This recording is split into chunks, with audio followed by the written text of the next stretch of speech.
Lowe's knows how to get you ready for holiday hosting with up to 35% off select home decor. And get up to 35% off select major appliances. Plus, members get free delivery, haul-away, basic installation, parts, and a 2-year Lowe's protection plan when you spend $2,500 or more on select LG major appliances. Valid through 10/1. Member offer excludes Massachusetts, Maryland, Wisconsin, New Jersey, and Florida. Installed by independent contractors. Exclusions apply. See Lowe's.com for more details. If you're looking for more horror outside of the mainstream, look no further than Unsung Horrors, a podcast about underseen horror movies. I'm Lance. And I'm Erica. Every other week, we'll cover a horror movie with fewer than 1,000 views on Letterboxd. We'll even give you double feature recommendations to pair with the movies we discuss. From gothic to shot on video, from slashers to comedies, from giallo to J-horror. We'll cover all the subgenres. So join us as we unearth these hidden gems of horror. Follow us on Instagram, Twitter, and Facebook, all at Unsung Horrors, available wherever you listen to podcasts. And part of the Someone's Favorite Productions podcast network. Good evening, and welcome to Night Gallery. Thank you, Rod.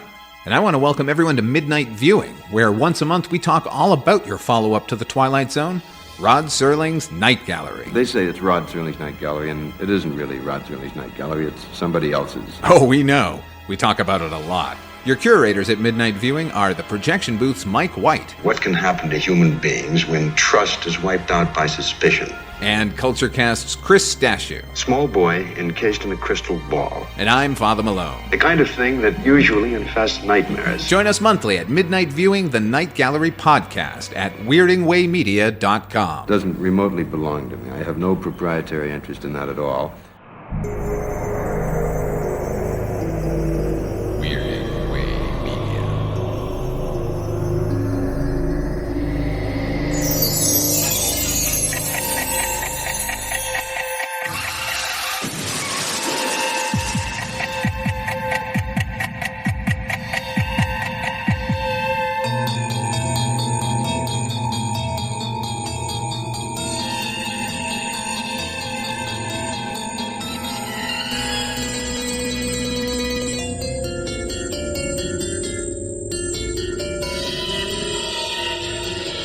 Hello there, I'm Chris Stashew. I'm Mike White. And this is Father Malone. And we're the hosts of Dreams for Sale, a monthly look at the Twilight Zone 1985. On this episode of Dreams for Sale, we're going to be looking at episode 5 of the first season of the 1985 series that's broken up into 2 segments, If She Dies and Ye Gods. So, fellas, let's get right into If She Dies. What if Paul Milano had turned right instead of left?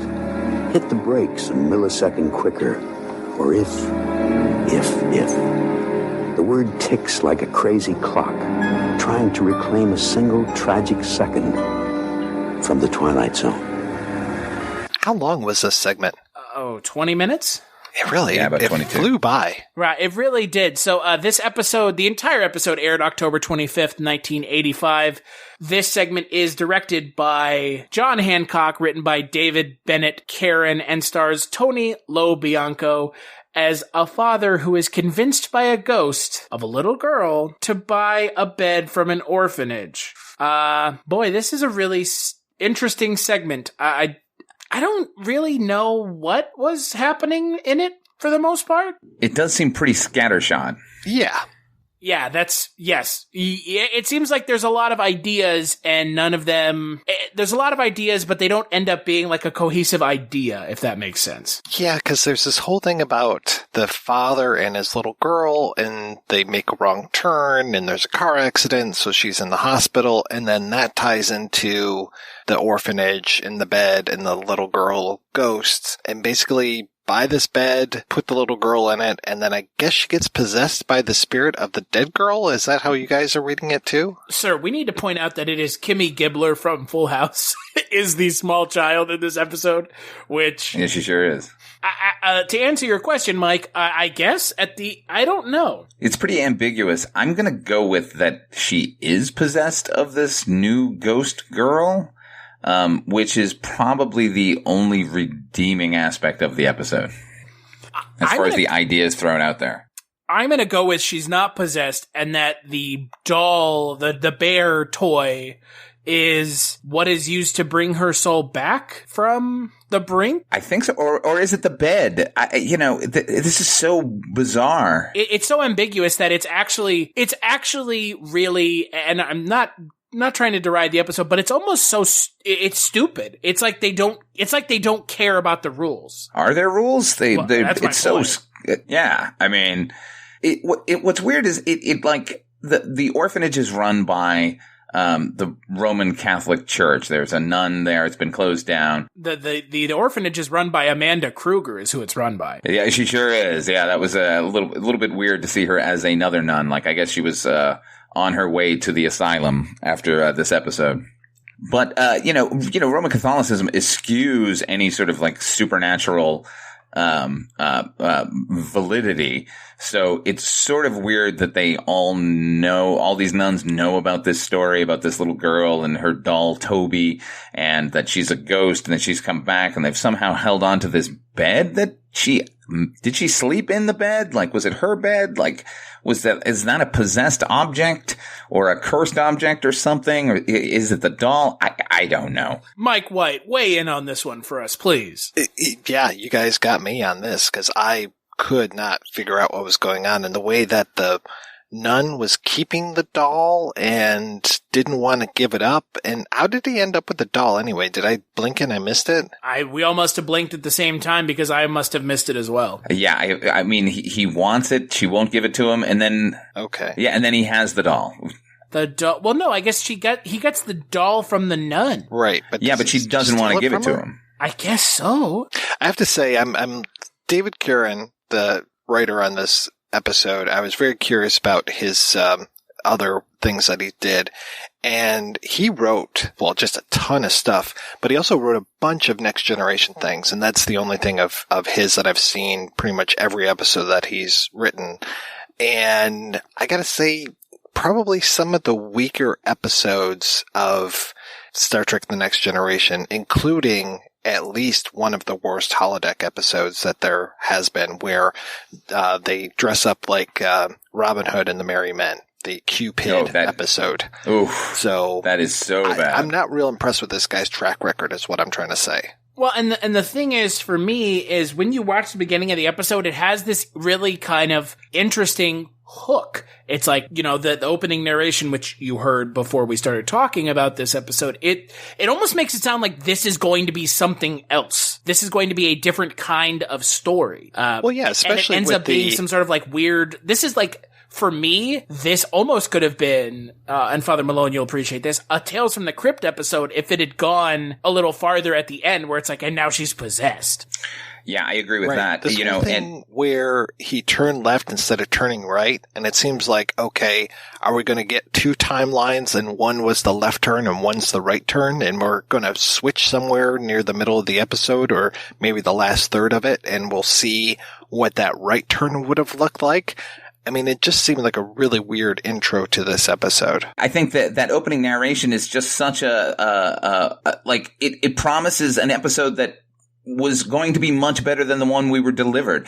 I too was hoping we were going to get some sort of weird, if only in the man's head, where he explores the possibilities of what could have happened on that day. And maybe it could have been much darker or much lighter or anything, because what we ended up getting was this kind of not so much there episode about possession, and I don't know. It was, I really liked the dynamic between the father and the daughter in this episode. I thought it, again, just like the opening narration, it promised something that we were going to get a little more, because this idea that, you never see really the father and the daughter without the mother. It's always sort of the other way around. The father is not in the picture. And like, there could have been an interesting story to tell about these two characters. And, once she goes into this coma, the possibilities were wide open, but instead it just turned into this bizarre investigation where, even that part of it where she's in the coma at the hospital. Speaking as someone who has had family members in the hospital, you tend not to wander too far. Even if they say go home, you don't really do that. So the fact that he goes off and it turns into this investigation about this other ghost girl that he may or may not have seen, even that seemed muddle-headed to me. Well, and the doctor has the worst bedside manner of any doctor I've ever experienced in TV or real life, where it's just like, you might as well give up hope. Fuck her. Yeah, that guy's a fucking dickhead, dude. What the hell? You know, he reminded me of the doctor from Arrested Development, played by Dan Castellaneta, who's like, I sewed your fingers on incorrectly. Oh, who cares? It's like, what is happening in this episode? And again, that would have played well into this is a figment of his imagination, and this is how he perceives the doctor to be, rather than this is how the doctor actually is. But yeah, whatever. What I thought this episode was going to be was at the end, it was going to be like he had like a flash forward vision, and like at the end, it's like he's like stopped, and then he goes the other direction and nothing bad happens. But he has like a flash forward vision of like what would have happened to him and his daughter. Because that could have been something. Well, that's what the whole fucking narration sets up. It literally sets up a trying to reclaim a second, what if you had gone left instead of right? Which, by the way, on the last episode, the first segment we talked about was this very similar idea. Do I take the job or do I focus on my family? Do I go left or do I go right? Or maybe they thought, we handled that sort of question so well. I'll tell you what, they handled it better in that episode than they did in this episode. That's true. At least that was straightforward and didn't veer off into these bizarre tangents of ghostly beds or dolls. Yeah, because it made no sense. It made zero sense. And it's thoroughly disappointing that it made no sense.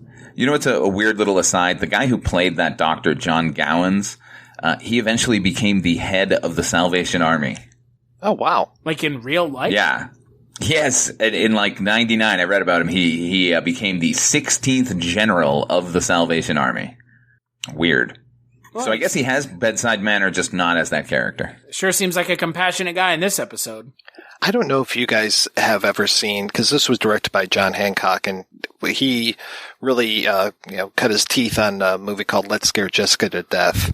And there's actually some things in that movie that kind of speak to this or vice versa, especially when it comes to that little girl and she's all in the white face paint and the white long nightgown and stuff. That really reminds me of the woman who I think she ends up being possessed in Let's Scare Jessica to Death, and she's wearing this long white dress and stuff. So, I mean, he can do spooky, and I actually really like that movie quite a bit.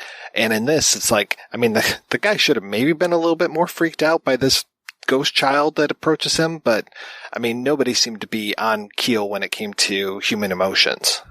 Yeah, it's ultimately just a mess. I mean, I do like the ending where like this might not even be his daughter, but even that would have been more interesting had they explored that. Like, you know, like your daughter like comes out of the coma, but maybe it's not her. Maybe it's this ghost of this other thing, and that could have been the investigation and try to force that ghost out of his daughter and get his daughter back. Something, I don't know. Right. Even if there was like a code thing that they would do, like one person says one thing, the other one always responds the same way, and then he says that to her and she doesn't know the response at the end, like love you honey boo, and she would say something in return and she doesn't know it. So it's like, ooh, that's the other girl's spirit in there. But yeah, as it is, we're all three of us are sitting here going, was it the dead girl? Was it not? Was it Tony? Was it this? Was it, who cares? And then by the end, really, I'm just saying, who cares? Let's move on. Well, and my question is, my question to YouTube is like they do such a poor job of making us care to begin with that like at the end, I'm not even sure I care, if that makes sense. Yeah, no, I'm with you. I did kind of like the ambiguity at the end, but at the same time, like we had sat through so much boring material that it can't even redeem it. I mean, sometimes you can redeem something with a good twist at the end of something, but this is definitely not that. Well, a twist that leaves you just scratching your head going, was that a twist? That's true. Yeah, well, that's the thing, right? It's like, who knows? There's not even a twist. So it was an interesting episode that I don't think worked nearly as well as David Bennett Karen thought it did when he wrote it. Let's move on to the second segment of episode 5, Ye Gods. The delicate thistledown of romance blows willy-nilly in the scented breeze of chance. On the other hand, perhaps true love is just a crapshoot, with the dice loaded and the odds rigged from on high Mount Olympus. A condo for immortals in that subdivision called the Twilight Zone. All All right, Ye Gods is directed by Peter Medak, written by Ann Collins, stars David Dukes as Todd Ettinger, who is made a example of by Cupid for being a yuppie. And he has to figure out a way to get Cupid and Megara back together so that Cupid will allow him to continue living his life and find the woman of his dreams that Cupid made him fall in love with. But again, okay, so another episode, I'm not really sure what was going on because it's a really narratively muddled episode. That's putting it mildly. Yeah, though I found it easier to follow than the previous episode. Yeah, I mean, and I'll tell you what, this one is a lot more fun. Robert Morris as Cupid is tolerable. I mean, that's not exactly that's not exactly the best fucking compliment I can give you, but like, he was tolerable enough. Yeah, I like Robert Morris. I think he did a pretty good job. However, he sank into one of those tropes that I cannot stand, which is the I'm drunk, like the sort of like throw it back to vaudeville way of being drunk, like hiccuping and kind of, staggering a little, like that part of it. I was just like, ugh. Yeah, that's my point when I say he's tolerable, because when he's not doing that nonsense, he's great. But when he's doing that stuff, it's like, oh, dude, come on. Nobody does this. This is a TV show. Yeah. Yeah, and he's got only like basically 3 scenes, so having one of them, having him do that was just like, oh God, stop, please. Yeah. But love Robert Morris. Yeah, if people haven't seen The Loved One, definitely check that out. It's fantastic. But yeah, David Duke, who knew that he would go on from this to being the head of the KKK? That's kind of crazy. What the fuck is There's something wrong with you, you know that? Man, that's fucked up. I can't say that I'm familiar with David Dukes, the actor. Yeah, who most of the people in this episode are dead now. Yeah, David Dukes and John Myers plays Bacchus. I think Carolyn Seymour and Robert Morris are still going strong. Well, Carolyn Seymour. Robert Morris was in Mad Men. Yeah, yes, he was just in that Art of the Deal, that kind of weird parody thing that Netflix was trying to do with Johnny Depp as Trump. Johnny Depp's best performance in the last 10 years. Oof. I'm just kidding. He was also Dominic Dunn recently in the American Crime Story, The People vs. O.J. Simpson. He was very good in that. Oh, cool. And apparently he does voice work on Teen Titans Go as Santa Claus. So he does a lot of voice work, and so does Megara. She does a lot of voice work as well. I think the biggest issue I have with this episode is that it has a really interesting premise, and the first couple minutes are great. And when you've got like Cupid coming into Todd Ettinger's office and like confronting him and like essentially condemning yuppies, I thought that was really fun, and like a little sly jab at yuppies. Not even sly; it's pretty on the nose. And then it becomes about getting Cupid back together with Megara, and it's like, this is okay. Like this idea isn't as interesting as Ann Collins thinks it is, because she clearly thinks that this is the best idea ever. But it's just okay. Yeah, this is like that D. Wallace episode with hey, let's put supernatural forces in an office setting. Like, okay, now we have these anthropomorphized, Greek gods like among us, and how they're dealing with modern society. But let's not actually delve into that too far. Let's just turn it into a matchmaker thing where the human has to matchmake for them, and at the same time, first of all, they don't care at all about the David Duke story. The female character that he's supposed to fall in love with, do you guys know her character's name? No. She doesn't even have one, does she? Woman. I just assumed it was, I looked it up on IMDb, but I also just assumed it was woman because he just keeps saying this woman, that woman over and over again. Way to go, Ann Collins. Can't even give her a name. I don't know.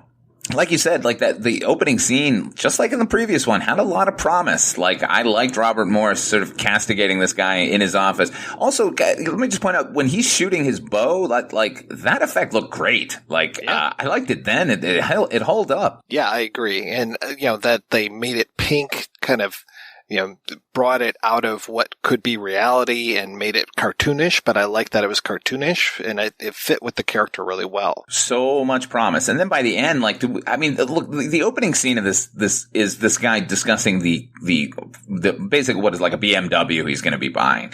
And, by the end he has it. And was there a lesson for anybody? Like, was there a overarching plot, or was it just I don't get it, man? Sir, the overarching plot is that gods are just like us. It's like one of the magazines at the grocery store at the checkout where it's like, see, these celebrities are just like us. They drink $12 cold pressed juice, don't you? It's like, no, you're missing the point here. And the sad thing about this episode is, again, there's so much promise and it is squandered, really squandered. Yeah. I mean, I kind of didn't want to see Robert Morris and Carolyn Seymour get together at the end. I wanted them to fight and to take it in a whole different direction. And they have the same arguments that they had before, and it comes roaring back, and then maybe poor Todd Edgar gets turned into a tree frog. She keeps talking about how she's going to turn him into something, and that never pays off. Just do it. Right. Because, the Todd Ettinger character is not, particularly sympathetic. No. Because, they not said, at all. He's a yuppie. Yeah. Yuckies. Yes. And it works. I mean, it's coming at a time where yuppies were being condemned in the media. I mean, you have a movie like Wall Street that's essentially a straight up condemnation of yuppies. But this just kind of gets behind them in a way. We get the lip service at the end, and then he gets everything he wants at the end. That's my point. It's such promise at the beginning, and then at the end it's like, just kidding. Yuppies are great. It's like, what? No. Yeah. Even there was a second scene between him and his friend Peter there, where his friend is talking about some deal that he's made and how he felt like a god while he was doing it. Again, another moment where can we see the difference between humans and gods, evaluate them in some way? No, just a line to tie it back into the fact that we're going to be seeing gods. It doesn't explore anything to any sort of satisfaction. And can I be honest with you guys? Ed Bacchus is the best character in this episode. He sure is. Hi, it's Ed true. Bacchus. And he does when people are mispronouncing his name, and yeah, I like it. We all needed a big bottle of that wine. Please. And, it comes back to, in my mind, this idea of the Twilight Zone 1985 show. I can fault these episodes for not being great, but at the heart of them, they have an interesting idea. It's just whether or not the idea goes farther than just an interesting idea, if that makes sense. All of the episodes that we've watched, for the most part, have an interesting, kernel of an idea. It's just, do they actually do something with it, or does it just kind of fall flat? None of the episodes we've watched so far haven't had an interesting idea. I mean, think about, Wishbank. Yeah, it didn't expound upon the idea as much as we wanted. Still an interesting idea. Little Boy Lost had an interesting idea. It's probably the weakest one we've seen so far in regards to, ideas and originality. But again, it doesn't do anything with it. Yeah, I think ultimately that's kind of the saving grace of the series is that, as hard as I want to slap some of these episodes down, the intent behind it started out good. It's just the execution ends up being sort of the same old tired short story trope, yeah, we've got this idea of these gods who need to fall in love, but it's just the same sort of sitcom kind of writing. Some of these writers on this show were fantastic and were coming at it. And, Rocco Bannon, obviously, the episodes we've seen of his have been great idea, great execution. And, I don't know, the others, I don't know. What am I going to say? That the writers weren't that talented? I mean, anyone can have a good idea, but it's how you lay it out afterwards. Yeah, I'm very curious because both of these directors will be doing a lot of episodes of this show as we go along. And I think it was Hancock that did Kentucky Rye a couple episodes ago. So we've already seen one of his episodes, and then we'll see more as we go along. Yeah, and what's weird? This episode came out October 25th, 1985. Why wouldn't they put a horror episode on right before Halloween? Totally. Yeah, that was my question too. I was looking at the date and I was like, oh, this would have been their Halloween episode because otherwise it would have been November 2nd or something. So yeah, it should have been a really scary episode. Yeah. And I mean, we kind of get a ghostly thing in half of it, but not Who's doing the programming? Like, who's deciding the order of the episodes coming out? Like, I don't know. Well, and it is strange, for sure. I agree 100%. And for a show like with a show like Twilight Zone, it's like, what? No, we're going to do an episode about the gods. Cool. Okay. It's just bizarre to me, so. I mean, have we seen what we could consider a horror episode yet? Night crawlers? Yeah, kind of. Well, I do think... the Shadow Man's coming up. I know, the Shadow Man is... Why is that not here in this... Why didn't they slot it here? I'm glad that you guys like the Shadow Man as much as I do. Oh my god, I love it. Let's just skip ahead. Let's just skip all the way to the Shadow Man. Yeah, and then we can see the Invisible Man, and I'll be happy. Here's to the next episode being better. Fingers crossed. Knocking on wood. Please. Yeah, because this episode, again, good ideas, mediocre execution, for sure. So, speaking of the next episode, on the next episode of Dreams for Sale, we're going to be taking a look at episode 6 of the first season of the Twilight Zone 1985. That is broken up into 2 segments, Examination Day and A Message from Charity. So that should be interesting. Another 2-segment episode, taking a little bit of a break from the 3-segment episodes that we've had seemingly back to back. So until then, where can people find you, Father Malone? You can find me on my YouTube channel, Odd5 Films, my show You've Never Seen. Check that one out. And you can also hear me co-hosting a podcast about the HBO television series Tales from the Crypt, that is Chronicles from the Crypt. Hey, I'm on that show. What? Oh, man. Oh, Jesus. And Mike White, where can people find you when they're not listening to Dreams for Sale? Do you know what other show you're on, Chris? It's called The Kolchak Tapes, and you can find that at kolchaktapes.com. What? Yeah, he's on that one with me. It's kind of crazy. And also, I do a podcast called The Projection Booth, but nobody cares about that. That's not true. That's a lie, and you know true it. At all. How dare you, sir? How dare you downplay your own achievements? And you can find me on a little podcast I do called The Culture Cast, where I talk about movies. And sometimes Mike White is on, sometimes Father Malone is on, though it has been a while for Father Malone. Yes. Need to rectify that more than likely, but Mr. Mike White's on there quite often. And yeah, so check that out over at culturecast.com. Big thanks, as always, to Roxy Drive and Neutron Dreams for our intro-outro music. Head on over to twilightzone85.com, where you can find our feed and you can find all the episodes of this show. We're only 5 episodes in, so go on back, listen to those 4 episodes, get yourself up to speed with us. Join us as we continue into Twilight Zone 1985, because we still have a long way, years to go, years upon years upon years to go. So it's Jesus, don't say it like that. I don't know how many years, but it's a lot. So yeah, and make sure to check out the next episode.